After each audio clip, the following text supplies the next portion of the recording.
Nitwa Kayogera Robert. Naitwa hivyo na mimi ni Jackson Ndikumwe. Mugenzi wacu Jackson niwe tugiye gufatanya ansobanurira. Haya ni mimi tutaendelea kabisa katika kutoa utafsiri. Reka dusenge dukomeze. Naomba Mungu na kuendelea. Mtakatifu Baba yetu aliye mwingi wa rehema, tunainama mbinguni pako asubuhi hii tukitolea shukrani Baba mwema kwa ajili ya usimamizi ambao umekuwa ukitendea tangu mkutano huu ulioanza. Baba, jina lako litukuzwe. Amen. Tumenyenyekea mbinguni pako tukikuomba Baba mwema ukatusimamie na Roho wako Mtakatifu akatuongoza katika yale tunayokwenda kujifunza. Tunaomba kupitia jina la Mwokozi wetu Yesu Kristo. Amen.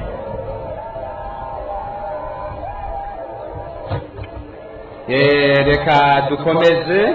Sasa tuendelee. Icyigisho tugiye kwigira hamwe. Fundisho ambalo tutajifunza kwa pamoja. Tugiye kurebera hamwe uko Madamu White yahanuwe muri Bibiliya. Tunataka kuona jinsi Madamu White ametabiriwa katika Biblia. Nkuko tubisoma mu gitabo cy'Ibyahishuwe, kama hivyo tunaposoma katika kitabu cha Ufunuo, itorero ryasigaye rizarangwa n'ibintu bibiri. Kanisa la masalio litaonekana katika aina mbili, katika ngazi mbili: gukomeza amategeko y'Imana no kugira guhamya kwa Yesu, katika sheria za Mungu na kuwa na imani ya Yesu. Kandi uko guhamya kwa Yesu na kuwa na ushuhuda wa Yesu ni umwuka w'ubuhanuzi, ndiyo roho ya unabii. Umwuka w'ubuhanuzi Imana yageneye kuyobora itorero mu gihe giheruka, roho ya unabii ambao Mungu ameiandaa kwa kuongoza kanisa katika zama za mwisho, ukubiye mu bitabo byanditswe n'umuja w'Imana witwa Madamu White. Imeundwa katika vitabu ambavyo vimeandikwa na mtumishi wa Mungu Ellen G. White.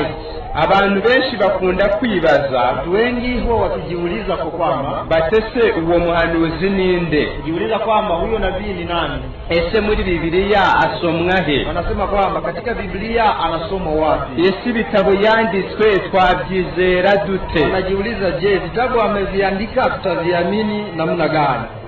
Turashaka kwigira hamwe, tunataka kujifunza kwa pamoja ibyahanuwe muri Biblia, yaliyotabiriwa katika Biblia. Uwo muhanuzi atarabaho na yule nabii alikuwa bado hajakuwa, kuza kwe bikaba kusohoza kubwo buhanuzi, na ujio wake ikawa kutimiza huo unabii.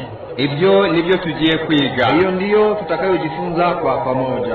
Nuko abandi bahanuzi bose Imana yagiye ikoresha mu mateka y'itorero, kama vile manabii wengine ambao Mungu amewatumia katika historia za kanisa, mbere yuko abantu runaka cyangwa itsinda runaka cyangwa umuntu runaka Imani mutumwa ngo igihe cye kigera kore, kabla watu fulani, kundi fulani ama mtu fulani alivyotumwa ili muda wake uwadie na afanye kazi, habaga hari ubuhanuzi bwahanuye ibyo kuzaza kwe. Kulikuwa unabii ambao umetabiri ujio wake. Niko bimeze no kuri uyu muja w'Imana wanditse ibitabo by'umwuka w'ubuhanuzi. Ni hivyo ilikuwa katika mtumishi huyu aliyeandika vitabu vya roho ya unabii. Mbere yuko abaho, kabla aishi, ubuhanuzi bwari bwaravuze iby'ibitaraba. Unabii ulisema mambo yake kabla hayajakuwa, buhanura ko ikatabiriwa ya kwamba mu gihe cy'imanda ya karindwi, katika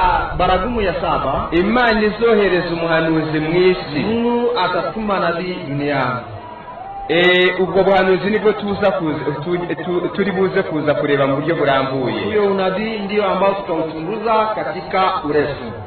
Reka tubanze dutange ingero z'abantu Imana yagiye ikoresha ariko bafite ubundi buhanuzi bw'abahanuye mbere. Tunatoa mfano ya watu ambao walitumika, ambao Mungu aliwatumikisha, lakini walikuwa na unabii ambao uliwatabiri hapo mbele. Uwa mbere tweraho ni Yohana Umubatiza. Kwanza tutamusoma ni Yohana Mbatizaji. Mbere yuko Yohana avuka, kabla Yohana azaliwe, umuhanuzi Yesaya yari yarahanuye ibyo kuza kwe. Nabii Yesaya alikuwa ametabiri ujio wake ahanura ubutumwa Yohana azabwiriza, akatabiri habari njema ambayo Yohana ataihubiri, ahanura n'ahantu azabubwiririza, akatabiri hata eneo ambalo atatumikia ama atafanyia hiyo kazi. Icyakora Lakini Yohana ntabwo yigeze avuga izina Yohana. Yohana haitusema Yesaya yahanuye uwo muhanuzi, ahanura aho azakorera, ahanura ibyo azabwiriza, ariko ntiyavuga izina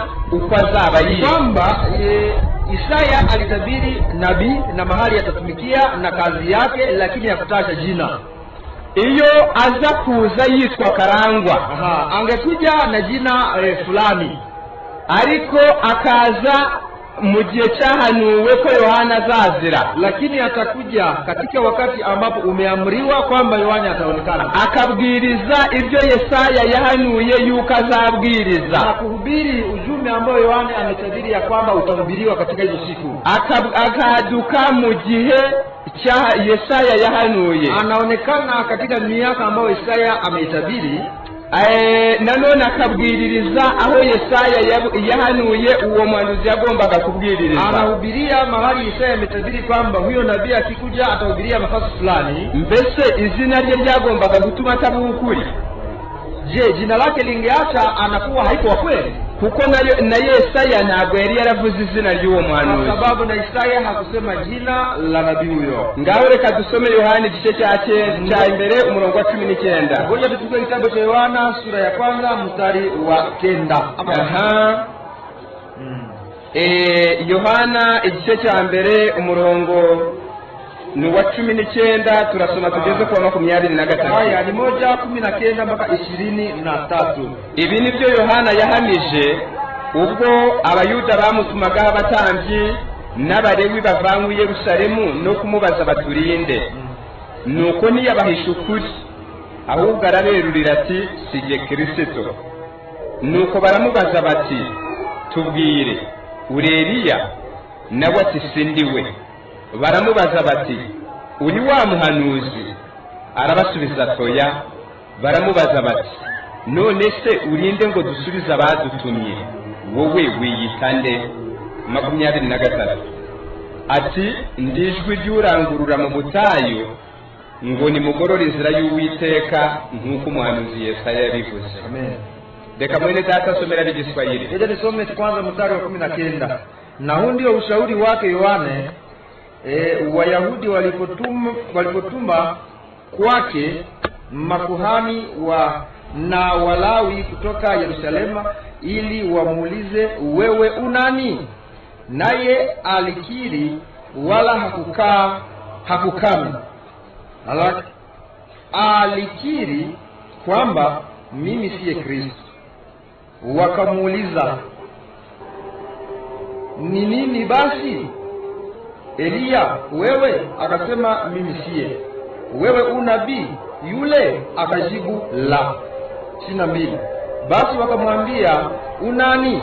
Tuwape majibu wale waliotupeleka? Wanenaje juu ya nafsi yako? 23. Akasema, mimi ni sauti ya mtu aliaye nyikani, nyosheni njia ya Bwana, kama ile ilivyonenwa na nabii Isaya. Ibya Yohana mubyumve neza mwitonze, biradufasha kumva ibya Madamu White. Sikilizeni vizuri mambo ya Yohana, yatatusaidia kusikia mambo ya Madamu White. Yesaya mu gice cya 40, Isaya katika sura ya 40 yari yarahanuye ko alitabiri ya kwamba mbere yuko Mesiya kabla Masihi kuonekana hazaduka umuhanuzi, tutatokea nabii. Uwo muhanuzi akabwiririza mu butayu. Huyu nabii atahubiri katika jangwa, akarangurura abwira abantu ati nimugorore inzira z'Uwiteka. Akapaza sauti yake katika nyika akisema, tengenezeni njia za Bwana. Igihe kigeze ibyahanuwe na Yohana birasohora. Wakati ulipowadia yaliyonenwa na Yohane na Isaya yakatimia. Yohana amaze kuvuka, Yohana alipozaliwa sasa, umwuka w'Imana muzaho, Roho wa Mungu akamjia, ajya mu butayu, kaingia katika jangwa, arabwiriza. Yeye akaanza kuhubiri. Uwumvise akararika abandi, aliyesikia akawaita wengine. Noneho biyekanga umujyi wose wagiye mu butayu kumva, wakashtuka ya kwamba mji wote umemfuata katika nyika ili wasikilize. abayobozi b'idini batuma delegasiyo mu butayu, viongozi wa dini wakatuma tume katika jangwa, nabo bari bazi ubuhanuzi, na wale walikuwa wamejifunza unabii, bari bazi yuko Danieli yahanuye ibyo kuza kwa Mesiya, walijua ya kwamba Danieli ametoa unabii ya kwamba Masihi atakuwa, ariwe witwa Kristo mu rurimi rw'Ikigiriki, jina lake ni Kristo katika lugha ya Kigiriki. baragenda babaza Yohana, walienda kumuliza Yohane, bati kurimo kubwiririza mu butayu, mbona unatoa mahubiri, unafundisha katika nyika? ni wowe Kristo ariwe Mesiya wahanuye kwa azaza, Kristo ama Masihi ambaye ametabiria kwamba atakuja? Yohana arababwira toya ntabwo ndiwe. Yohana akasema hapana, mimi siye. baramubwira bati iyo dusomye ubuhanuzi bwa Malaki, tunaposoma mnabii wa Malaki dusoma yuko Eliya wazamutse mu ijuru na wazagaruka, none Eliya aliyepanda mbinguni naye atarudi. Je, wewe ni Eliya? nubwo Yohana yaraje mu mwuka no mu mbaraga bya Eliya, japokuwa Yohana alikuja katika nguvu na roho za Eliya, ariko yanze ko bitewe n'imyumvire bari bafite, bo bari bazi yuko wa Eliya witishubi wazamutse mu ijuru ari buzongera kugaruka, nuko Yohana arababwira ati sindiwe. kulingana na usikivu wao walijua ya kwamba Eliya wa Tishibe ambapo alipandishwa ni atarudi, lakini Yohana akasema sio mimi. bari bazi ubundi buhanuzi, walijifunza tena unabii mwingine bwanditswe mu gitabo cyo gutegeka kwa 2:18-15, ambaye inakuwa katika Kumbukumbu la Torati 18 mstari wa 15, aho Mose yahanuye ngo Musa ameandika ya kwamba umwami Imana azabohereza umuhanuzi muri mwe, Bwana Mungu atawatumia nabii katikati yenu umeze nkanjye, yeye atakuwa mfano wa Musa, muzamwumvire mujye azababwira byose. akaandika kwamba mumutii katika mambo yote ambapo ayo magambo ya Mose ntabwo yari atandukanye na Danieli wahanuye ibya Mesiya, kuko uwo muhanuzi Mose yavuze niwe wari Mesiya. haya maneno hayakutengana na maneno ya Danieli, kwa sababu hayo yote yalitabiri Masihi. ariko abayuda babwumvise nabi, Wayahudi waliposikia wakasikia vibaya, bo bagira ngo wazaza na Yesu na Mesiya azukwe, wakazani ya kwamba huyo atakuja alafu Masihi aje nyuma. barongera baramubaza bati ubwo utari Kristo ntube Eliya, noneho uri wa muhanuzi Mose yavuze? Wakasema mbona huko Masihi hauko Eliya, wewe huko nabii ambapo Musa amesema? Yohana aravuga toya. Yohana akasema hapana.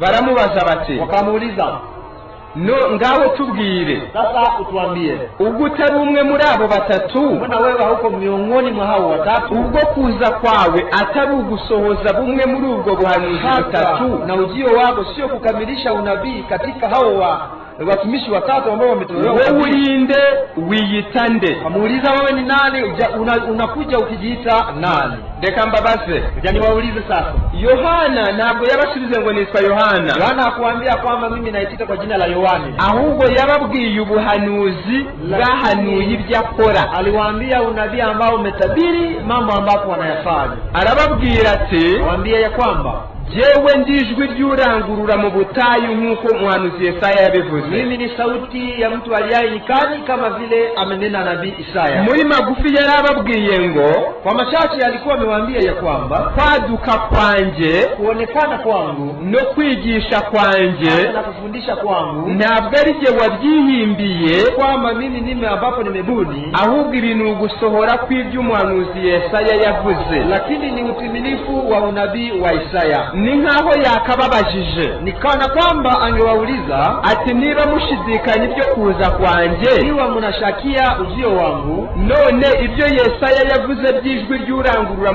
mu butayu byasohojwe nande, cyangwa mwiteze ko bizasohozwa nande kandi ryari? Mbona munashakia ujio wangu? Sauti ama unabii ambao umetolewa na Isaya ya kwamba kuna sauti ambayo inalia nyikani itatimia lini, ama ni nani ambapo ametimiza huo unabii? Ibyo byari bifite inyungu ebyiri. Hiyo ilikuwa na faida mbili kwake. Kuri Yohana, kwa Yohane yagombaga gukora ibyo akora, angelifanya kazi zake akomeye mu mutima, akiwa nguvu katika moyo, adashidikanya, bila kushakia kazi yake, azi yuko ibyo akora, akijua ya kwamba anavyovifanya byakomotse ku nama y'Imana, yametokea katika ushauri wa Mungu. Nanone kumenya ubuhanuzi bwamuhanuye, kujua unabii ambapo umemtabiri, byagombaga gufasha, ingelisaidia abo yabwirizaga, wale ambapo walikuwa wakiwahubiri, kugira ngo bamenye yuko ibyo bayobotse atari ibyahimbwe n'abantu, ili wajue ya kwamba mambo ambapo wameyaandama sio mambo mabunifu ya wanadamu. Mwabibonye? Je, mko pamoja nasi? Uko niko Yohana n'umurimo we bahanuwe batarabaho. Hivyo Yohane na kazi yake imetabiriwa kabla hawajakuwa. Cyokora nubwo yari ari Yohana wari warahanuwe, izina Yohana ntabwo ryari mu buhanuzi bwa Yesaya. Japokuwa alikuwa ametabiriwa, lakini jina Yohane halikuonekana katika unabii wa Isaya. Niko bimeze no mu bya Madamu White tugiye kureba. Hivyo yanafanyika hata katika unabii wa Ellen White. Kuza ko kwari kwarahanuwe, ujio wake ulikuwa tayari umetabiriwa. Wanurwa n'abahanuzi barenze babiri, walitabiri manabii zaidi ya wawili. Igihe azaziramo kirahanurwa, wakati ya ujio wake nao ukatabiriwa. Igihe azakora nuko azabikora birahanurwa, kazi atakayoifanya nayo ikatolewa unabii. Gusa kimwe na Yohana, kama vile sasa Yohane izina rye niryo litavuzwe, jina ndilo ambalo halikunenwa. Turaza kubireba mu kanya, tangia mbele na tutayatazama vizuri. Ndagira ngo ntange urugero rwa kabiri mbere yuko ninjira bwite mu birebana n'uyu muhanuzi. Nataka kutoa mfano kabla sijaingia katika mambo mengi kuhusu nabii huyu. Ni iby'ingenzi, ni mambo ya manufaa sana yuko umuntu ajya amenya ibyahanuwe ibyo turimo, kwamba mtu ajue unabii uliotabiri juu yetu. Muri Mathayo 16 Yesu yagaye abo mu gihe cye. Katika Mathayo 16 Yesu anawagairi watu wa wakati wake. Yarababwiye ngo iyo mubonye ijuru ritukuye murahanura mukavuga muteje izuba rizava kandi bikabuka. Aliwaambia kwamba mnapoona wingu kabisa ni jekundu, mnatoa unabii kwamba kesho jua itakuwa kali na inafanyika.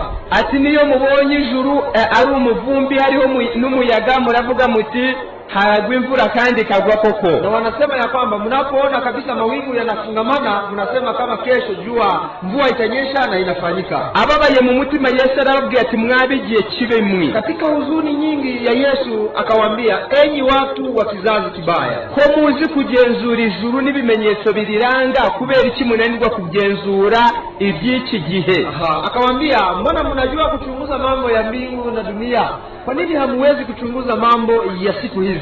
Ubwo yaravuze ngo kubera iki mufite ubuhanga bwo kumenya uko hali ya hewa uko ikirere kiri bube, ariko mukananirwa gusobanukirwa ubuhanuzi bwahanuye ibiri gusohora none. Kwamba aliwaambia mnajua kuelewa hali ya hewa, lakini hamjue kuelewa unabii ambao umetabiriwa katika siku hizi. Niyo mpamvu rero, ndiyo maana ibi bitabo dusoma, vitabu ambapo tunavisoma by'umwuka w'ubuhanuzi, vitabu vya roho ya unabii, uyu mwuka w'ubuhanuzi ariwe guhamya kwa Yesu itoro ryasigaye rigomba kugira. Hii roho ya unabii ambao ni ushuhuda wa Yesu ambao kanisa lazima iwe nayo. Imana hari umuhanuzi yagombaga kumunyuzamo. Kuna unabii ambao Mungu angepitiza hiyo unabii. Mbere yuko tugeraho, kabla tujafika hapo, ndagira ngo mbaye icyitegererezo cya kabiri. Nawapatia mfano mwingine katika maandiko cy'abantu bagiye bakomezwa kwizera kubwo kumenya ibyahanuye ibyo bakora. Watu ambao waliimarishwa kwa unabii ambao wametabiriwa kwa kazi yao. Muri Luka igice cya 7:18, katika kitabu cha Luka sura ya 18 hano twasoma igitekerezo cyo gushidikanya kwa Yohana. Hapa tunasoma kushakia kwa Yohane, mashaka ya Yohane, n'inzira yamukijije uko gushidikanya na njia iliyomponya hayo mashaka. Reka dusome, tutasoma turahera ku murongo. Nuko abigishwa ba Yohana bamutekerereza ibyo byose. Yohana ahamagara babiri muri bo, abatuma ku mwami Yesu ati, mbese ni wowe wa wundi ukwiriye kuza cyangwa dutegereze undi? Basohoye kuri Yesu baramubwira bati, Yohana umubatiza kudutumyeho ngo ni wowe wa wundi ukwiriye kuza cyangwa dutegereze undi? Nuko muri uwo mwanya akiza benshi indwara n'ibyago n'abadayimoni, n'impumyi nyinshi arazihumura. Arabasubiza ati, nimugende mubwire Yohana ibyo mubonye n'ibyo mwumvise. Impumyi zirahumuka, abacumbagira baragenda, ababembe barakira, ibipfamatwi birabwirwa ubutumwa bwiza, abapfuye barazurwa, abakene barabwirwa ubutumwa bwiza, kandi hahirwa uw'ibyanjye bitazagusha. noneho reka dukomeze, ngoja tupige mbio kwa kuomba muda. Yohana igihe yari afunzwe, Wakati Yohana alikuwa katika chumba cha gereza, Satani yaramugendereye anyuriye mu mibabaro yo muri gereza. Satani alimtembelea katika ziki na mateso ya gerezani, ashidikanya Yesu. Yeye akaanza kuwa na mashaka kwa Yesu. Aravuga ati ahari iyi mibabaro mbabazwa, akasema huzuni na mateso kama na haya ninayapata, sije waba warabyikururiye narabwirije ibintu bitarageze igihe cyabyo. Inaonekana nimeyaleta kwamba nimehubiri mambo ambayo hayajafika katika wakati wao. Abigishwa be bahageze, wanafunzi wake walipofika hapo, bamutekerereza ibyo Yesu akora, wakampatia habari za kazi za Yesu. Yohana arashidikanya, Yohana akawa na mashaka, aravuga ati yakabaye we, anasema angelikuwa yeye ntacyo yagakoze ngo ntabarwe, angelifanya jambo fulani ili nisaidiwe.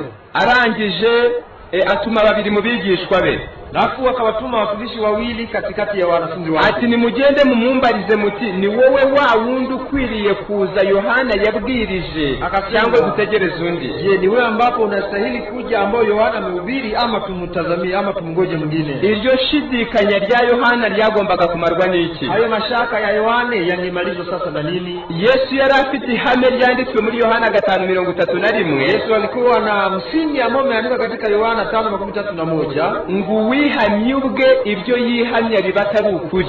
Seme anayejishuhudia mwenyewe ushuhuda wake ni wa uongo, ngo ahubwo ukuri ahamwa n'uwamutumye. Anasema shahidi wa kweli anashuhudiwa na yule ambapo mtuma. Iryo hame niryo ryatumye Yesu adatanga igisubizo ku kibazo abo bigishwa bari bamubajije. Hiyo ndiyo msingi ambapo limfanya Yesu asitoe jibu kwa wanafunzi ambapo wamemuuliza. Byari byoroshye kubwira ngo mugende mubwire ngo niwe burya nta wundi wo gutegerezwa. Ilikuwa haina nguvu kuambia muende mwambie ati ni mimi, hakuna tena mashaka, usingoje tena. Ariko Yesu yanga kwihamia, lakini Yesu akakataa kujitolea ushuhuda, ahubwo akora iby'ijuru ryahanuwe ko Mesiya azakora, lakini akafanya kila ambacho mbingu zimetabiri ya kwamba Masihi atafanya kazi. Abarwayi arabakiza, gonjwa akawaponya, ibirema arabikiza, vilema hata wakapona, abakene babwira ubutumwa bwiza, maskini wakapokea habari njema, abapfuye arabazura, waliokufa akawafufua. Bigeze ku mugoroba babwira babigishwa bati mugende mubwire Yohana ibyo mubonye n'ibyo mwumvise. Katika saa za jioni akawaambia, enendeni mkawaambie yale mumeyaona na yale ambapo mmeyasikia. Basanze Yohana nabo afite amatike igisubizo. Walikuta Yohana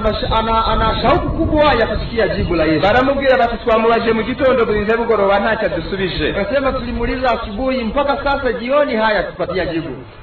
Ariko twabonye ibi, lakini tuliyaona haya. Abarwayi abakijije, wagonjwa walikuja akawaponya, impumyi arazihumura, watu ambapo ni vipofu walikuja, abapfuye yabazuye, waliokuwa wamekufa aliwafufua. Aratubwiye ngo tubikubwire twongereho ngo hahirwe uwibye bitazagusha. Akasema anatutuma tukwambie hayo, akaongeza kwamba heri mtu asiyerudi nyuma kwa ajili ya mambo ya Yesu. Uwifuza ibihe byose paje ya 217, Tumaini la vizazi vyote ukurasa wa 217, hatubwira ko Yohana yahise yibuka ubuhanuzi bwahanuye Mesiya, kwamba Yohana alikumbuka unabii uliotabiri Masihi, aho byari byarahanuwe yuko azakiza impumyi, azakora ibyo, mahali ilitabiriwa ya kwamba atafanya hiyo kazi ambapo ameifanya. Ngo abigishwa arababwira ati muhore birahagije, burya niwe nta wundi tuzategereza. Wanafunzi wa Yohana akawaambia hayo yanatosha, huyo ndiye Masihi, atumsungoje mwingine. Reka soma ayo magambo. Nasoma haya maneno. Ni mu cyigisho cya 22 kivuga gufungwa kwa Yohana Umubatiza. Katika fundisho la 22 ambayo nasema kufungwa kwa Yohana Mbatizaji. Aranditse ngo, waliandika na kusema, the disciples bore the message and it was enough. Abigishwa ba Yohana bashyiriye Yohana ubutumwa bw'ibyo bari bamaze kubona. Wanafunzi wa Yohana walimbebea ujumbe kwa yale ambapo wameyaona. Kuri Yohana ibyo byari bihagije. Kwa Yohana yale yalikuwa yanatosha. John records the prophets concerning the Messiah. The Lord has anointed me to preach good tidings and the meek. He has sent me to bind the broken-hearted. Yohana yahereye ko yibuka ibyahanuwe kuri Mesiya ngo Uwiteka yansigiye amavuta ngo mbwirize ubutumwa bwiza, abarwaye neza ubutumwa bwiza, mbohora abafite imvune mu mutima, maze abona yuko kuva mu ijuru kwa Yesu guhamijwe n'ibyo byahaniwe kwa Zakora. Kwamba walipomwambia habari walizozipata, Yohane akakumbuka kisa cha unabii wa Kristo, akasema ya kwamba yale yanatosha kabisa. Mwabyumvise neza ya kwamba hapo mnanifuata vizuri. Hari abantu benshi bajya bayoba, kuna watu wengi ambao wanapotea, abandi bagacogora mu mutima, wengine wanapungukiwa na imani katika moyo yao, abandi bagakora ibyo mu mutima batemera, wengine wanafanya mambo ambayo hawayakubali katika mioyo yao. Akaba yanagura igitabo, anaweza kununua kitabu, ariko muri we ashidikanya ubutware mvajuru bukirimo, lakini katikati yake anashakia uwezo wa mbingu ambao yuko katika kitabu hicho. Umuti ukiza bene uko gushidikanya n'urwo rwijiji, dawa ya kuponya hayo mashaka hata na hiyo giza, ni ukumenya ibyahanuwe, ni kujua unabii. Noneho reka twinjire mu cyigisho cyacu. Ngoja sasa tuingie katika fundisho letu. Bitewe nuko Imana nta kintu ntabwo igihishura ukuri kutari uko mu gihe cyabo, kwa sababu Mungu hawezi kufunua ukweli ambapo haifike katika saa ama wakati wake. Imana igihishurira abantu ukuri guhwanye n'igihe cyabo. Mungu anafunua ukweli kulingana na wakati ambapo unafikiwa. Ibyo byatumye yale yalisababisha mu buhanuzi bwa Danieli, katika unabii wa Danieli yahishuriwe byinshi. Danieli amefunuliwa mambo mengi, ahishurirwa ibizaba ku itoro mu gihe cye, afunuliwa yatakayofanyika kwa kanisa, n'ibizaba mu itoro mu gihe gikurikiraho, yatakayofanyika katika kanisa wakati utakaofuata, n'ibizaba ku itoro mu gihe cy'imperuka, yatakayofuata kanisa katika siku za mwisho. Ariko bimwe arabihishurirwa, lakini mmoja wapo akayafunuliwa, ibindi arabihishwa, mambo mengine akayafichwa, kuko kwari ukuri kutareba b'icyo gihe, kwa sababu ilikuwa ukweli ambapo hauhusu watu wa wakati huo. Aha murabyumva neza? Je, hapa mnasikia vizuri? Maze ibyo Danieli yahishwa atahishuriwe, ambapo Danieli amefichwa, ambapo hakuruhusiwa kuyajua, Imana iramusezeranira, Mungu akampatia ahadi ya kwamba ngo ibyo yahishwe atahishuriwe ntabwo bizakomeza kuba ubwiru kugeza iteka, yale ambapo ameyafichwa hayatakuwa siri milele, ahubwo mu gihe cy'imanda ya karindwi, bari wakati wa sauti ya baragumu ya 7, ko Imana yagombaga kubihishura. Mungu lazima angefunua hiyo siri yake. Ubwo kubaza ubuhanuzi, wale ambapo wanajua unabii vizuri, bwari ubwishingizi budashidikanywa, ilikuwa assurance ama msaada katika ambapo haishakiwe, ko mu gihe cy'imanda ya karindwi tugomba kwitega umuhanuzi mwisi wagombaga guhishura iby'Imana yagize ubwiru kuri Danieli, kwamba katika baragumu ya 7 nabii angeonekana ulimwenguni ambapo angefunua yale ambapo yalikuwa siri katika zama za Danieli. Mwabyumvise neza? Najua kwamba mmefuata vizuri. Reka mbanze mbasomera ya magambo aboneka mu gitabo cy'imigani ya Kristo. Tawasomea maneno ambayo yako katika kitabu cha vielelezo mafundisho ya Kristo. Ntabwo Imana igihishurira abantu kuri kutari uko mu gihe cyabo. Mungu hawezi kufunua ukweli ambapo haiko wakati wao. Imigani ya Kristo page ya 77 paragrafu ya 2. Vielelezo 78 paragrafu ya 2. Sawa, ukurasa 72 haranditse ngo, wanaandika na kusema, for his church in every generation God has a special truth and a special wife. Imana Mungu ibifitiye itorero ryayo ukuri, anakuwa na ukweli kwa kanisa lake. Muri buri gisekuru Imana yagiye igira ukuri kugenewe itorero ryayo n'umurimo ugenewe itorero ryayo muri icyo gihe. Katika kila karne Mungu anakuwa na ukweli, tena anakuwa na kazi ambayo ameipangia kwa kanisa katika kila karne. Ayo magambo wayasanga no muri evangelism, urupapuro rwa page ya 200. Hayo maneno utayakuta katika kitabu cha kuhubiri ujumbe katika ukurasa wa ngapi? Page ya 200, ukurasa wa 200, paragrafu ya 1. Baka kabisa hapo kwenye na baranditse ngo, wale wanaandika na kusema, in every age the Lord had a special message for the people of that time, so we have a message for the people in this age. muri buri gihe, katika kila wakati Imana yabaga ifite ukuri kwihariye kugeneye abantu bayo b'icyo gihe. Mungu alikuwa na ukweli wa kipekee ambapo umepangiwa watu wa wakati huo. Ni nako bimeze n'ubu, hari ukuri kugeneye abantu b'Imana bo muri iki gihe. Tena ni hivyo ingali inafanyika ya kwamba kuna ukweli ambapo unaandaliwa kwa watu wasikilize. Leo tujye mu gitabo cya Danieli. Kugira ngo ibingibi birebana na Madamu White tubigereho, ili kuhusu mambo ya Ellen White tuyafikie vizuri. Muri Danieli, katika kitabu cha Danieli, amayerekwa yose yagiye ahabwa, kila maono Danieli alipoyaona, Imana yajyaga imuherekwa, Mungu alikuwa anampatia maono, ikamuha n'ubusobanuro bw'iryo yerekwa, na pia anampatia utafsiri wa hayo maono. Ariko hakagira amayerekwa mwe, lakini kulikuwa unabii mmoja Imana imwima ubusobanuro ku bwende, ambapo Mungu anamnyima utafsiri kabisa kwa utashi wa Mungu. Iyo migabane y'ubuhanuzi Imana yagambiriye guhisha Danieli, sehemu za unabii ambapo Mungu amepangilia kuto kuifichua kwa nabii Danieli, imusezeranira ko mu gihe cy'imperuka hazaza uzabihishura. Alimwambia, akamupa ahadi ya kwamba katika siku za mwisho ataonekana nabii wa kufunua hiyo. Uwo wagombaga kubihishura, atakayefungua huo unabii niwe Madamu White. Jina lake kabisa ni Ellen White. Reka tubisome noneho tugende dutanga ingero zumvikana. Ngoja tuyasome na tutoe mfano kabisa ambayo inaonekana. Muri Danieli igice cya kabiri, kitabu cha Danieli sura zake ni 2, aho nabwira uburimo, mahali hakuna siri tena. Danieli igice cya kabiri, Danieli sura zake 2, yeretswe izo nzozi zari zikubiye mu gishushanyo kimeze nk'umuntu. Aliona maono ambapo yalifungamana katika sanamu kama ya mwanadamu.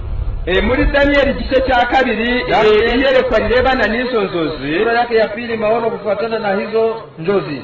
Ubusobanuro bwazo buri muri Danieli igice cya kabiri, tafsiri yake ni katika Danieli sura ya 2, umurongo wa 36 kugeza ku murongo wa 45, mstari wa 36 mpaka 45. Aho hari ubusobanuro bwose, hapo kuna kuwa tafsiri ya huo unabii bwiyerekwa inzozi zo mu gice cya kabiri, tafsiri ya maono katika sura ya 2. Munkundire sasa tukubaliane hivi, mu gice cya 4 katika sura ya 4 namwo harimo izindi nzozi, kunakuwa tena maono mengine.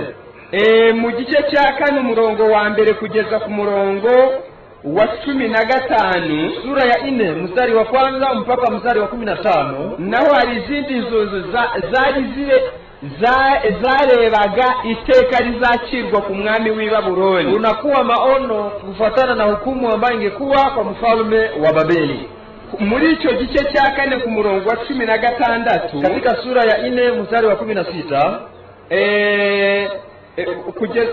kugeza ku murongo wa 24 ariwo 21 muri izi Bibiliya, hari ubusobanuro bwose ntacyo muri iri yerekwa cyagizwe ubwiru. Unakuwa tafsiri zote katika maono haya, hakuna maono haya hayakuwa na siri kabisa, yote yalitafsiriwa katika hizo fungo. Ibi bintu ndimo kubereka ari mutabyitaho, ibiri imbere ntabwo muri bubyumve. Ikiwa hamujali mambo ambapo na waonesha yanayokuwa mbele hamutayajua, hamutayasikia kabisa. Mu gice cya 7 umurongo wa mbere kugeza ku wa 10 nawo harimo kugeza ku wa 9 nawo harimo iyerekwa ry'inyamaswa enye. Sura ya 7 mstari wa kwanza mpaka 9 kunakuwa maono ya wanyama wa 4.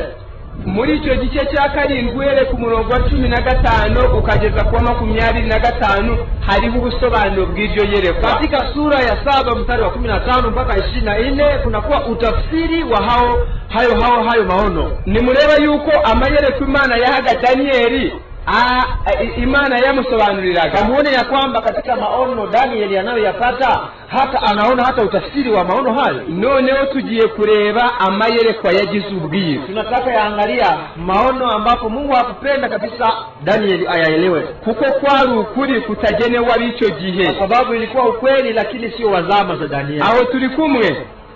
Je, hapo tuko pamoja? Danieli igice cya 8. Danieli sura zake ni sura ya 8.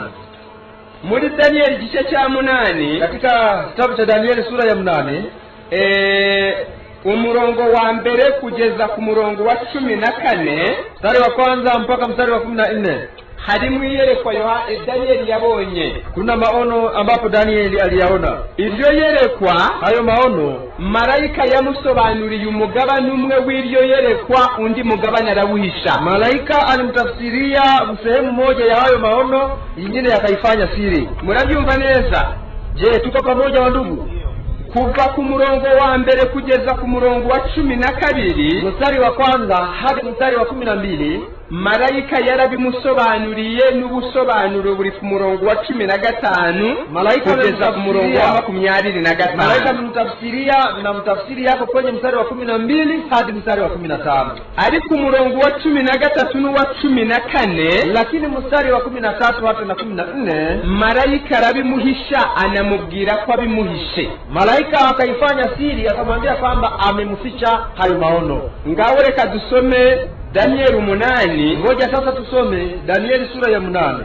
Umurongo reka dusome umurongo wa 15. 8:15. Nuko by'ubwanjye Danieli maze kubona ibyo neretswe ibyo, ngashaka kubimenya. Ngiye kubona mbona igisa n'umuntu ukimpagaze imbere, maze numva ijwi ry'umuntu riturutse hagati y'uruzi Urayi, arahamagara ati, Gaburiyeli we, sobanurira uwo muntu ibyo yeretswe. Urumva Imana ntitegetse Gaburiyeli malaika ngo amusobanurire. Angalia gisi Mungu anatoa anaambia Gabriel kwamba amtafsirie. Mwumve rero. Nuko asangaho nari impagaze, ariko akiza ndatinya nikubita hasi nubamye. Nuko arambwira ati, umva yewe mwana w'umuntu, ibyo weretswe n'iby'igihe cy'imperuka. Ariko akimbwira ndarabirana nk'usinziriye, uko nakubamye ankora harambiye uti. Arambwira ati, umva ngiye kukumenyesha ibizaba mu gihe cy'umujinya wo kumperuka, kuko ari iby'igihe cy'imperuka cyategetswe. Imfizi y'intama y'amahembe 2 wabonye, ubwo nibyo yabonye mu yerekwa ry'icyo gice cya 8 nyine, nibo bami b'Abamedi n'Abaperesi. Kandi ya sekurume y'ihene y'igikomo ni umwami w'Ubugiriki, kandi ihembe rinini riri hagati y'amaso yayo niwe mwami wabo wa mbere. Kandi nk'uko ryavunitse mu cyimbo cyaryo hakamera andi mahembe 4, uko niko hazaba ubwami 4 buzakomoka muri ubwo bwoko, ariko buzaba budafite amaboko nk'ay'uwa mbere. Aribo babami 4 b'abazendari 4 bagabanye ubwami bwa Alexander. Igihe ubwo bwari buzaba bwenda gushira, abanyabyaha bamaze gukabya, umwami w'umunyamwaga umenya ibitamenyekana zima, imbaraga ze zizaba zikomeye ariko ntizizaba ari iz'ubwe, azarimbura bitangaje, azabasha ibyo yagambiriye, azarimbura abakomeye n'ubwoko bw'abera, azagira imigambi ituma abashishwa byose n'uburyarya, kandi azishyira hejuru mu mutima we, azarimbura benshi biraye, ndetse azahaguruka kurwanya umwami w'abami, ariko azavunagurika nta umukozeho. Nimwumva ko malaika agiye asobanura ibikubiye muri za nzozi zo mu gice cya 8. Angalia gisi malaika anatoa utafsiri katika unabii wa sura ya 8. Muzirikana umurongo 26. Mshike sasa mstari wa 26. Aramubwira ati, kamwambia haya, ibyerekanywe byavuzwe ko bizaba muri iyo minsi uko bukeye bukira, n'iby'ukuri, ariko ujye ubizigama ari igihe cy'isosiyete. Muhungire ikibazo abaswahili batasomye Biblia nabo bayisigare. Waswahili ambao kusoma kosa watabaki hapa. Ninawasema kabisa wale ambao walio na Biblia za Kiswahili, kila mmoja ajaribu kuchukua Biblia yake. Ndio noneho mwumve sasa, mnisikilize.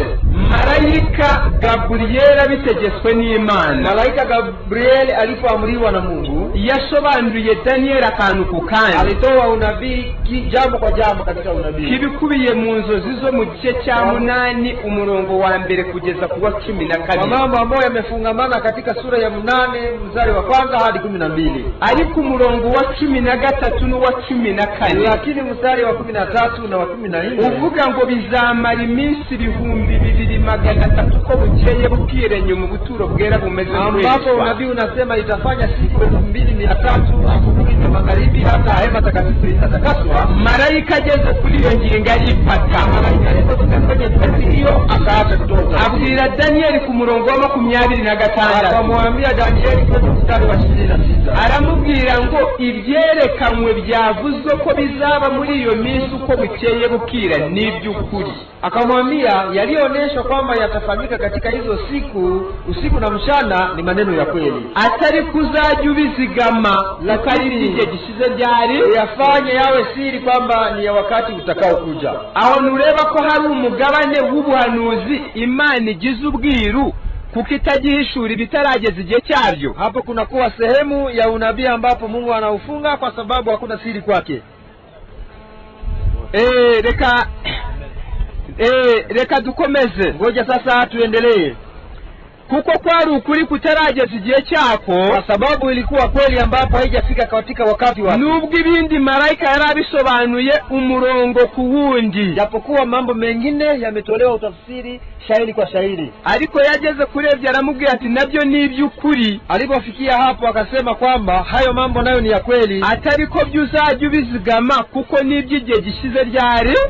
Akasema yale uyafunge kabisa muhuri kwamba ni ya wakati utakao kuja. Uwo wari umugabane umwe w'ubuhanuzi ugize ubwiru, ilikuwa mojawapo wa sehemu ya unabii ambayo inafanya siri za Bwana. Umugabane wa kabiri w'ubuhanuzi bwagizwe ubwiru, sehemu ya pili ya unabii uliokuwa siri ni hii. Mu gice cya 10 katika sura ya 10 ya kitabu cha Daniel.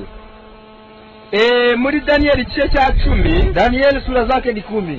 Naho haranditse ngo, kuna andiko ambalo linaandikwa umurongo wa 14, andiko mstari wa 14, nuko none zanywe no kugusobanurira ibizaba ku bantu bawe mu minsi y'imperuka, kuko ibyo weretswe ari iby'igihe gishize kera.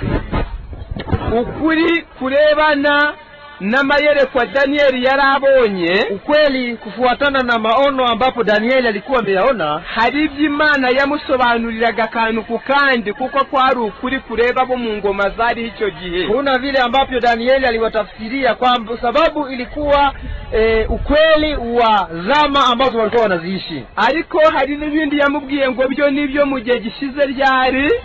Lakini kuna mengine ambapo amewaambia kwamba ni ya wakati utakao kuja. Ubwo urareba ko mu gitabo cya Daniel igice cya 8 mu mayerekwa yo mu gice cya 8 hari umugabane wagizwe ubwiru. Angalia mu mayerekwa yo mu gice cya 10 hari umugabane w'ubuhanuzi wagizwe ubwiru. Katika sura ya 8 kuna sehemu ambayo imefanywa kuwa siri, na katika sura ya 10 kuna sehemu nyingine ambayo inafanywa kuwa siri. Umugabane wa gatatu, sehemu ya 3 ya unabii ni mu gice cya 12, naho hari undi mugabane wagizwe ubwiru, ari byo byagombaga kuzahishurwa n'undi muhanuzi wagombaga kuhaguruswa n'Imana kugira ngo ahishure ibyo byari byaragizwe ubwiru. Katika sura ya 12 kuna unabii mwingine ambapo ulikuwa siri, lakini ungefunuliwa kufuatana na nabii ambapo angetumwa na Mungu ili atoe utafsiri katika hizo siri. Ambapo Danieli 12 umurongo wa 5 turasoma tugeze ku murongo wa 9. Danieli 12 mstari wa 5 tutasoma mpaka mstari wa 9.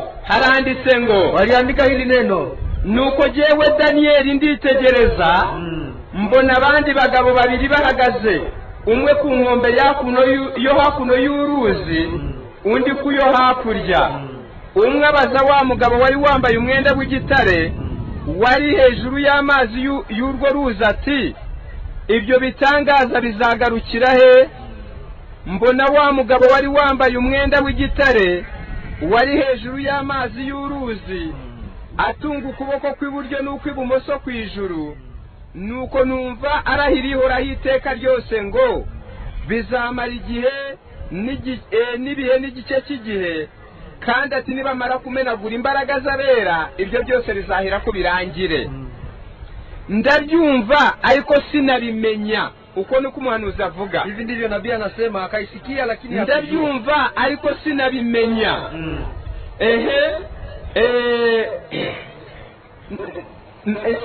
Aransubiza ati, ndabyumva ariko sinabimenya. Mera ko ndabaza nti databuja, ikizaheruka ibindi muri ibyo ni ikihe? aransubiza ati igendere Daniyeli kuko ayo magambo ahishwe kandi afatanishijwe ikimenyetso kugeza igihe cy'imperuka. Mwumve, sikilizeni wapendwa, ibirebana n'ibyagombaga kuba mu gihe cy'imyaka 2,260 cy'imyaka 1,260 kufuatana na mambo yangefanyika katika miaka 2600. Mwibuke ko igihe n'ibihe n'igice cy'igihe, kumbukeni ya kwamba nyakati mbili na nusu ya wakati aricyo gihe cya gihanuzi kivugwa mu buhanuzi bwa Daniyeli. Ndiyo wakati na kauli ya nabii katika kitabu cha Daniel. Byari ubwiru bw'ibyahanuwe igihe cy'ingoma y'ubupapa n'ibyagombaga gukorwa muri icyo gihe byibasiye ubutegetsi bw'ijuru. Ni wakati ambapo ungefanyiwa na serikali ya upapa ambayo inapingana na serikali ya mbingu. Danieli rero yeresubiza ubwiru bw'ibizaba muri icyo gihe. Danieli akaoneshwa siri za mambo yatakayofanyika katika hizo siku, ariko ntiyabisobanukirwa, lakini hakuitafakari, hakuielewa vizuri. Yegera malayika, akamkaribia malaika, aramubwira ati databuja, wambwira bizaherayo bigasoza bite? Akamwambia, baba niambie yataanzia wapi na yatakomeshwa. Malaika aramuhakanira, malaika akamkatalia, aramubwira ati, akamwambia ya kwamba igendere Daniyeli, akasema nenda zako Daniel, kuko ayo magambo ahishwe, sababu hayo maneno yamefichwa kandi afatanishijwe ikimenyetso, na tena yamefungwa muhuri kugeza igihe cy'imperuka, mpaka wakati wa mwisho. Ubwiru, gusobanukirwa n'ubwiru, kujua utafsiri wa siri bw'uburyo Satani yagombaga gukora muri cya gihe cya gihanuzi cy'igihe n'ibihe n'igice cy'igihe. Wakati Shetani yangefanya kazi yake katika wakati nyakati mbili na nusu ya wakati, nabwo Imana yabahishuriye abo mu gihe cya Daniyeli. Mungu aikifunua katika watu wa wakati wa Danieli. Ahubwo aramubwira ati igihe cy'imperuka nikigera, lakini alimwambia wakati wa mwisho utakaofika nibwo ubwiru bw'ibyo buzamenyekana, siri za mambo hayo yatafahamika vizuri. Umuntu wese usoma ubuhanuzi, kila mtu ambapo anasoma unabii, wasomeye imirongo, ambapo anaweza kusoma shairi kama na hizi, amenya yuko, anajua ya kwamba ibivugwa muri iyi mirongo yanayonenwa katika shairi kama na hizi bihanura undi muhanuzi wagombaga kuzaza guhishura iby'Imana yari yagize ubwiru ubw'igihe cyake kizaba gisohoye. Yanatabiri mtu mwingine ambapo angekuja kufunua siri ambazo Mungu alizifunga wakati ambapo Mungu ameupangilia ukatimia. Aho turi kumwe? Japo mnafuata abandi bantu bajya basobanura nabi bakibesha, na wengine ambapo wanatoa utafsiri vibaya, wanadanganyika. Bati ibyo Yohana, ibya Danieli yahishwe, wanasema ya kwamba yale ambapo Danieli alificha, bati bya Imana yarishuriye Yohana mu byahishuwe. Wanasema ya kwamba Mungu ameyafunua kwa Yohana katika ufunuo, ariko ntabwo ari byo, lakini siyo kweli. Kuko Yohana, kwa sababu Yohana yahanuye igihe cy'imperuka kitaragera. Ni kwamba alitoa unabii, Yohana alitoa unabii wake siku za mwisho na hazijafika. Igihe cyo guhishura bwa bwiru cyari kitaragera, wakati wa kufungua huo siri za Mungu ilikuwa haijafika bado. Niyo mpamvu Yohana nawe yahishuriwe ibindi, niyo maana Yohana alitafsiriwa mambo mengine, ariko bwa bwiru Danieli yahishwe, lakini hizo siri ambazo Danieli alifichwa, Yohana bugezeho nawe yarabusobanukiwe, ariko ategekwa kubuhisha nawe. Alijua na kuielewa, lakini akapewa shauri ya kwamba naye ainyamaze asiseme. Yanditswe ibyahishuwe igice cya 10. Sasa yanaandikwa wapi? Ni katika kitabu cha Ufunuo sura ya 10. Iliyerekwa ryo mu gice cya 10, maono katika sura ya 10 ya Ufunuo yegeranye cyane n'ibyo muri Danieli 12. Imekaribia sana na ile ya kitabu cha Danieli 12.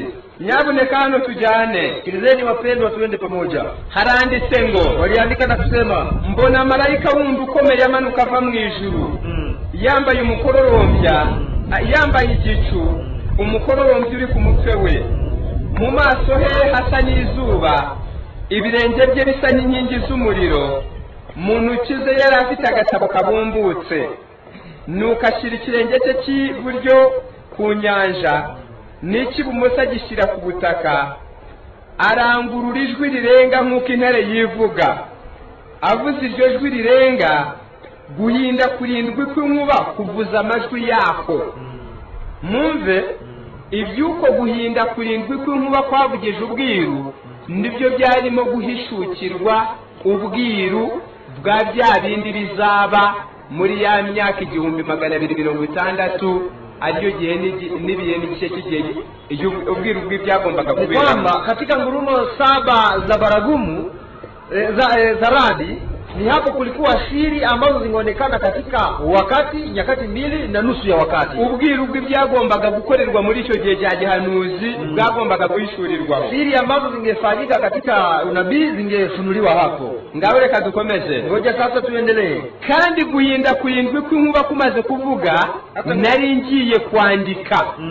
Yohana we yarabimenye. Yohana yeye alijua na kuelewa ngurumo 7 za radi. Agiye kwandika rero alipo taka kuandika nuko numva ijwi rivugira mu ijuru rimbwira riti, nikasikia sauti inapolia toka mbinguni ikisema, ibyuko guhinda kurindwi kw'inkuba kuvuze fuatana na ngurumo 7 ambazo zimesema, ubizigame bibi ubwiru ntubyandike, uyafunge yawe siri usiandike. Mwabyumvise? Nadhani ya kwamba mnasikia. Yarabisobanukiwe. Najua ya kwamba mlikuwa mtamuelewa vizuri. Avuga ati agiye kwima ingoma. Alijua ya kwamba kunataka kuwa ufalme mwingine. Agiye kubyandika neza. Alitaka kuandika vizuri. Ariko yumva ijwi rivugira mu ijuru tisigaho. Lakini sauti ikasikika mbinguni kwamba acha. Ibyuko guhinda kurindwi kuvuze mambo ya sauti 7 ambazo zimesemwa, ubizigame bibubwiru ntubyandike, yafunge usiandike yawe siri. Amaherezo yagombaga kuba ayahe? Sasa mwisho ungekuwaje?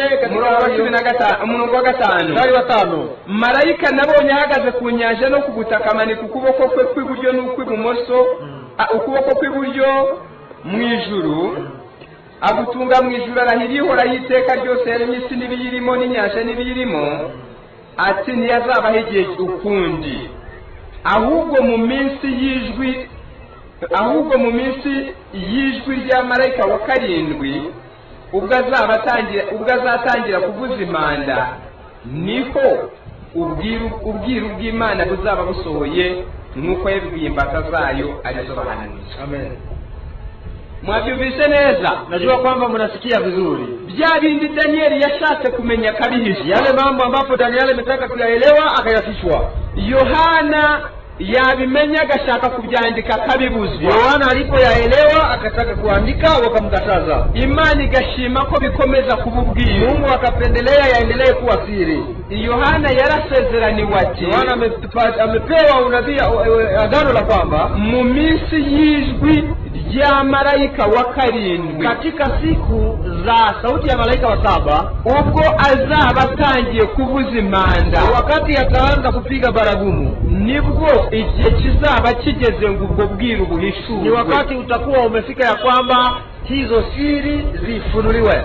Aya magambo agaragaza ko, aya mambo yanaonesha ya kwamba mu gihe cy'impanda ya 7, katika baragumu ya 7, hari umuhanuzi wagombaga kwaduka mu isi. Lazima nabii angeonekana duniani. Kuko mu gihe cy'impanda ya 7, kwa sababu wakati wa baragumu ya 7 nicyo cyari igihe cyo guhishurwa kwa bwa bwiru, kwa sababu ndio wakati Mungu ameupanga kwa kufunua kuwa unabii. Ntabwo Imana yari kugenda ibuhishurira buri mwizera. Mungu angependelea kufunua unabii katika kila muamini. Ntabwo yagatumye marayika ngo bivuge, angelimtuma malaika ili ayaseme katika mkutano. Ntabwo yakabyanditswe mu kirere, angeandika katika anga. Ahubwo umuhanuzi yagombaga kwaduka mu isi, bali nabii angetokea ulimwenguni, maze akaza agahabwa umwuka wo guhishurirwa, naye anakuja anapewa roho ya ufunuo. Noneho ibyari byaragizwe ubwiru na yale ambapo yalikuwa yamefanyika kuwa siri bigahishuka, nayo yanafunuliwa. Mwabyumvise?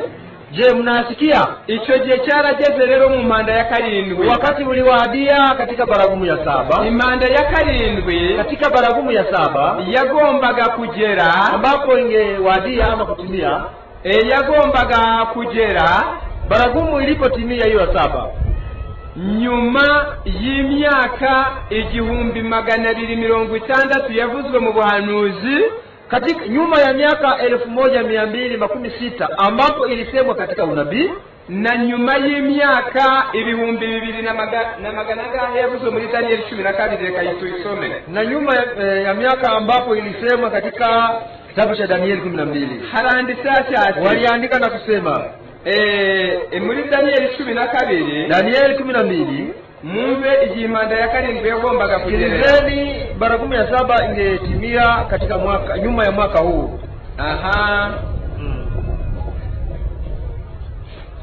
Iri zuba murirwanye ritababuza kumva, kwamba mpiganishe kabisa, msisinzie kwa ajili ya jua kama na hili.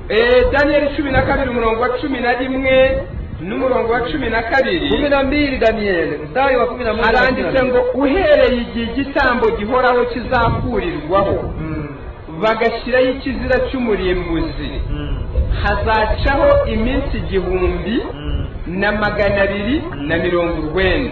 Kutapita miaka 1219. Hahirwa uzategereza akageza ku minsi 1,335. Heri atakaye ngoja mpaka miaka 1,335. Gukurwaho kw'igitambo gihoraho, kuondolewa kwa kafara ya haki, byabaye mu mwaka wa 508. ilifanyika katika mwaka wa 508. 508 katika mwaka wa 508 aribwo rwose inzira ijya hera cyane yayobeshwe. Ni hapo njia ya kwenda pahali patakatifu imepotea, wameipoteza. Ihame ryo gushaka imbabazi binyuze ku wundi utari Yesu rigashimangirwa. Ni hapo waliweka msingi kwa kutafuta kurehemiwa dhambi kupitia mtu mwingine ambapo haiko Yesu. Biranditswe ngo uhereye icyo gihe, kama wanaandika tangu wakati huo hagombaga guca iminsi 1,290. Ingelipita miaka 1219 ari igeza mu 1,798 ambapo inafika katika mwaka 1710 igihe ubutegetsi bw'ubupapa bwagombaga gukomereka uruguma rw'isi, wakati serikali ya upapa ingepata jeraha la mauti. Ariko ibyanditswe bikavuga ngo hahirwa, lakini maandiko yanasema kwamba heri uhirwa we nubwo ubupapa bwagombaga kuba bumaze gukomereka, anayekuwa na heri ijapokuwa upapa umepata jeraha la mauti. Ariko hahirwa uzategereza akageza iminsi 1,330. Lakini heri anayengojea mpaka miaka 1,000 ngapi? 335. Iyo myaka igeza mu mwaka w'1,843. Amahirwe hari kwari ugusobanukirwa ubuhanuzi. Iyo miaka inaenda inafikia katika mwaka 1843. Kuna bahati ya kuelewa na kutafakari vizuri unabii. Ubwo nibwo Imana yagombaga guhagurutsa umuhanuzi mu isi. Ni hapo nabii wa Mungu angesimamisha nabii katika ulimwengu. Nyuma y'iyo minsi, nyuma ya siku hizo. Noneho ubwiru, sasa siri, imigabane y'ubuhanuzi yari yaragize ubwiru, sehemu za unabii ambapo ilikuwa imefanywa kuwa siri ikabona igahishurwa, lazima ingefunuliwa. Icyo gihe cyarageze rero bana b'Imana. Wakati huo ukafika sasa wapendwa. Ikihe kigeze, wakati ulipofika, Imana kuko ihamagara nk'uko ishaka, sababu Mungu anaita kwa mlingana na mapenzi yake. Ihamagara umukobwa witwa Ellen G. White. Aliita msichana ambaye anaitwa Ellen G. White.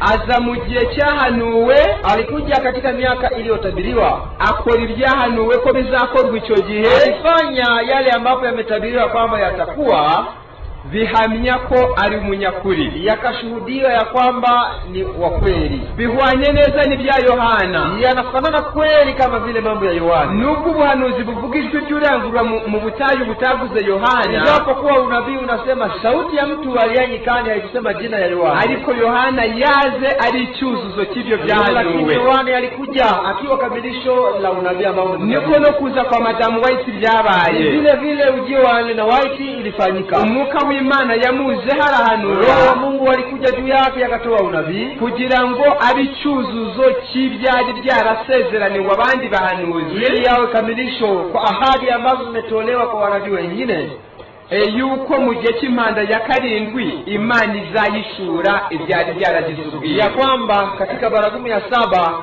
Mungu atafunua yale ambapo alikuwa ameyafanya kuwa siri. aje guhanura umwuka w'Imana muzeho, Nabii wa roho wa Mungu ukamfikia sasa. na bundi buhanuzi bushya yazanye. Hakuna unabii mpya ambapo ameuleta. Kuko misiyo ye nk'uko yari yarahanuwe, Kwa sababu kazi yake kama vile alitabiriwa kwari uguhishura ibyari byaragizwe kubw'ubwira icyo gihe. ilikuwa kufunua iliyokuwa siri katika zama za mbele. Umwuka w'Imana muzaho, Roho wa Mungu sasa akamjia Elena White. yandika igitabo cyitwa Intambara Ikomeye. Aliandika kitabu cha Pambano Kuu. Ikigwa cyacyo cya mbere cyitwa Kurimbuka ku Yerusalemu. Fundisho lake la kwanza ni angamio ya Yerusalema. Gihishura ibyo abahanuzi bari barahanuye, ariko bikaza gusohora nyuma mu gihe cya Bibiliya yaramaze kwandikwa. Akafunua yale ambayo manabii walitabiri, lakini yakaonekana wakati Biblia walikuwa wameiandika. Ibikubiye mu cyigisho cya mbere cy'Intambara Ikomeye, yanayofungwa katika fundisho la kwanza la vita kuu, kwari ugusohora iby'Imana yavugiye mu gitabo cy'amaganya ya Yeremiya, ilikuwa kufunua yale ambapo Mungu alisema katika kitabu cha Maombolezo, no gusohora kw'ibyo Yesu ubwe yari yarahanuriye muri Luka 19:42, na utimilifu ambapo Yesu amesema katika kitabu cha Luka 19:42, aho yarebye umurwa akawuririra, mahali Yesu alitazama mji akawuririra, akavuga ati uyu munsi yaba wamenyaga ibyaguhesha amahoro, akasema ingekuwa heri ariko yohishwa amaso yawe, lakini yamefichwa uso wako. zizazunga abanzi bawe Sababu siku zinakuja adui watakutembana n'abana bawe bari na wowe, watakuangamiza pamoja na watoto wako, ntibagusigiye ibuye rigeretse ku rindi, hawatakuachia jiwe juu ya jiwe. None umwuka w'Imana aje kuri uwo muhanuzi, Roho wa Mungu alipokuja kwa nabii huo, amusobanurira ido n'ido uko byagenze, ngo byanuwe ibyo Yesu yanuriye muri Luka n'ibyo nibyo Yeremiya yari yarahanuye mu maganya uko byasohoye. Akampatia utafsiri kwamba imesemeka katika Maombolezo hata na Yeremia na utimilifu wake.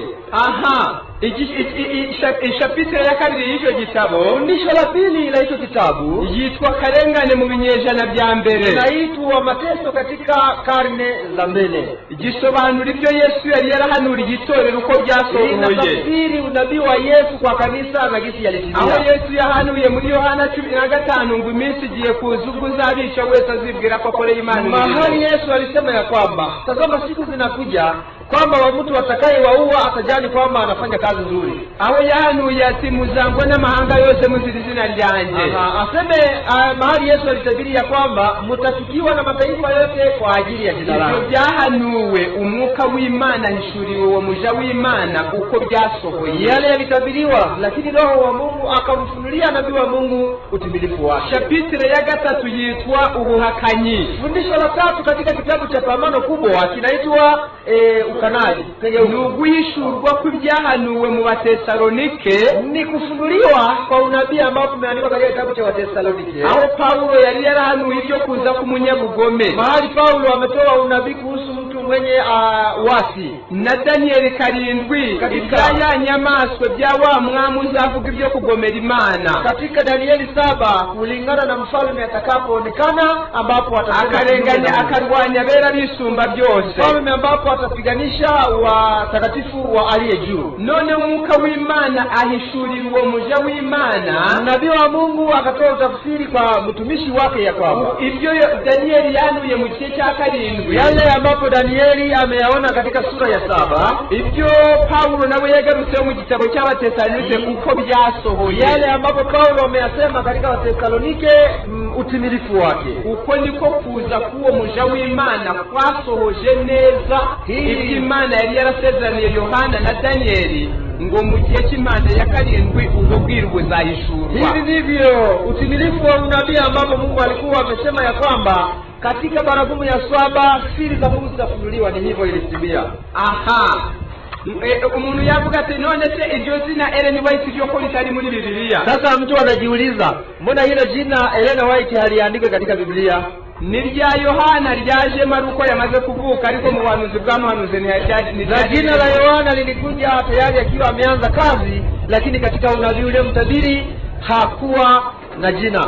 Iyaza kwaduka alikuja sasa akitwa akaza yitwa Korode, anakuja na jina la Korode, na kizina je ryari guhindura kubyahanuwe. Jina alingebadilisha unabii ambapo umemtabiri. Mwabyumvise abana b'Imana? Najua kwamba mnasikiliza vizuri. misiyo ye nkuru kwari uguhishura ibyagize ubwiru bw'Imana. Kazi yake kubwa ilikuwa kufunua ama kuonesha iliyokuwa siri ya nabyo bikubiye mu gitabo cyitwa Intambara Ikomeye. Ndiyo pia imefungamana katika kitabu cha Pambano Kubwa. Uburyo igitabo cy'Intambara Ikomeye, sasa kitabu cha Pambano Kubwa ibikirimo yale ambapo yako humo ni ubusobanuro bwo gusohora kw'ibyari byarahanuwe muri Bibiliya, ni tafsiri ya kutimia kwa unabii uliosemwa katika Biblia, ariko bikazasohora nyuma y'igihe cya Bibiliya yarangizwe, lakini inatimia katika utimilifu wake kama vile imeandikwa. Ingero mbahaye nayo mashapitira 3, na wapatia mfano katika hizo maukurasa 3. Umwuka w'Imana amuzaho, Roho wa Mungu anamjia tena nabii, kuko muri iki gihe cy'imperuka hagombaga kubaho uburiganya bwinshi, kwa sababu katika siku za mwisho kungekuwa ukengeufu mkubwa sana. Kuguhereye kera Satani arwanya itorero, arwanya Imana akoresheje intwari ebyiri. Kwa kuwa tangu zamani Shetani anapiganisha kanisa la Bwana, akoresha icyaha n'ikinyoma, anatumia dhambi hata na uongo. Imana imuyishurira kugira ngo abantu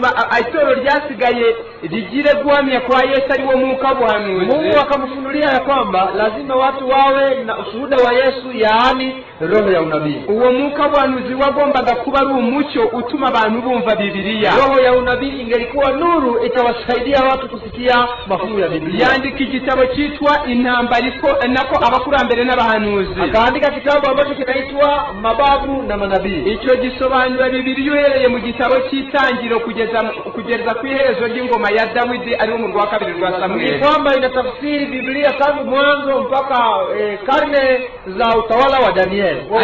Ari mu rwa 2 rwa Samueli, ambapo ni katika barua ya pili ya Samueli. Bitari ukwihara, sio kwamba ni kusichapa, na wazasobanukirwa Bibiliya hawezi kuelewa Biblia vizuri ngo amenye ibiri muri ibyo bitabo, atasoma icyo gitabo cy'abakurambere n'abahanuzi. Siri zinazokuwa katika kitabu hicho bila kusoma Mababu na Manabii. Yandika ikindi gitabo cya 2, aliandika kitabu kingine cha 3 kinaitwa Abahanuzi n'Abami, ambacho kinaitwa Wazee na Manabii. Abahanuzi n'Abami, manabii na wafalme. Sasa icyo gisobanura ibyahanuwe uhereye ku ntangiriro y'ingoma ya Salomo mu rwa mbere rw'abami. Yale inatafsiri kuanza katika utawala wa Sulemani katika kitabu cha Samueli kugeza ku gitabo cy'umuhanuzi Malaki mpaka kitabu cha Malaki. Ibiri ubusobanuro bw'ibiri muri ibyo bitabo, ariko bifitiye umumaro agakiza ka muntu. Ubusobanuro bwabyo buri muri icyo gitabo. Kusema utafsiri ambapo unakuwa na wokovu ya mwanadamu yuko katika vitabu hivyo viwili. Yandika ikindi gitabo cyitwa Uwifuziwe byose. Aliandika kitabu kingine ambacho kinaitwa Tumaini la Vizazi. Kiri mu mucyo w'ubusobanuro bwose kugira ngo abantu bagende badasitara batayoba bw'ibyanditswe mu butumwa bone bwa Matayo, Mariko, Luka na Yohana. Ni kwamba kuna nuru ya ujumbe ambao umeandikwa katika kitabu cha Matayo, Marko, Luka na Yohane, katika kitabu cha Tumaini la Vizazi vyote. Yandika ikindi gitabo, aliandika kitabu kingine cyitwa Umusozi w'Umugisha, ambapo kinaitwa Mlima wa Baraka. Mu Kinyarwanda bakita bahirwa ni bande, Rwanda inaitwa vile wenye heri. Cyo gisobanura Matayo igice cya 5, icya 6 n'icya 7. Ndio inatafsiri Matayo sura ya 5, sura ya 6 na sura ya 7. Yandika ikindi gitabo, aliandika kitabu kingine cyitwa Imigani ya Kristo, ambapo kinaitwa Vielelezo mafundisho ya Kristo. Gisobanura gusa ibikubiye mu butumwa bwa Matayo, Mariko na Luka, ariko byavuzwe mu migani.